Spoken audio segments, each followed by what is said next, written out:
So constant accelerated motion is going to include these 5 variables.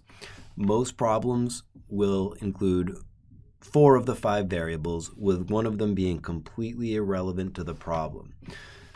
There'll be usually 3 unknowns, one thing you're solving for, and one that's not related. The way that this tool works is you'll list out or decode the problem to identify acceleration, which will usually be a meter per second per second. That's the unit for acceleration. Some books write it as meters per second squared. That just doesn't really describe the unit as well, so I stick to meters per second per second. Change in position, that base unit will be in meters.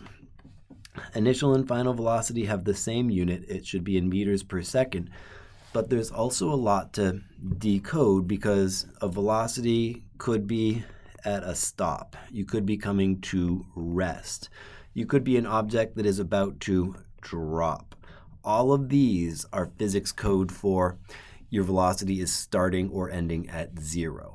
And those are some context clues that you're going to have to find. Finally, time should always be in seconds. When you identify the variable that's not relevant to the problem, you'll look up into the table, figure out if it's time that's not relevant, find the frowny face. Equation 4 is the one that you want to use.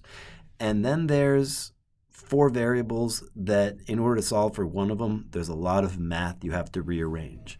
So on the flip side of this sheet, equation 4 has each one of the variables completely solved for. So the math has kind of been taken out of the physics for you. And this is a useful note sheet.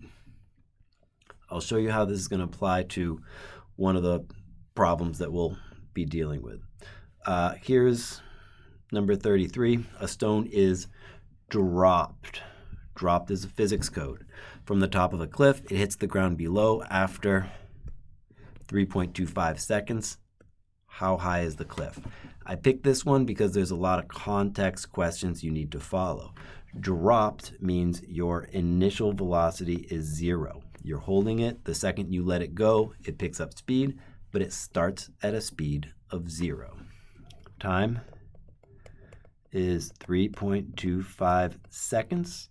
How high means you're looking for a displacement, and I'll actually call it displacement in the y because it's vertical. I give that a question mark because you're solving for it. And finally, stones get dropped by people.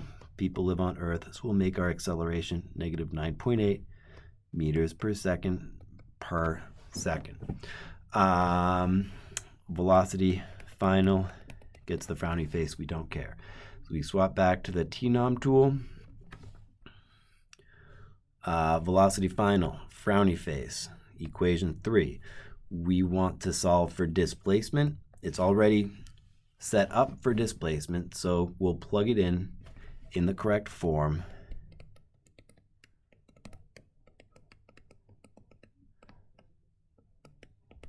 Like this. Then you just have to plug in the values correctly and solve. That's the rest of the problem. Just be very careful about the fact that this acceleration value is negative, so there'll be some subtraction involved. But there's your TNEOM.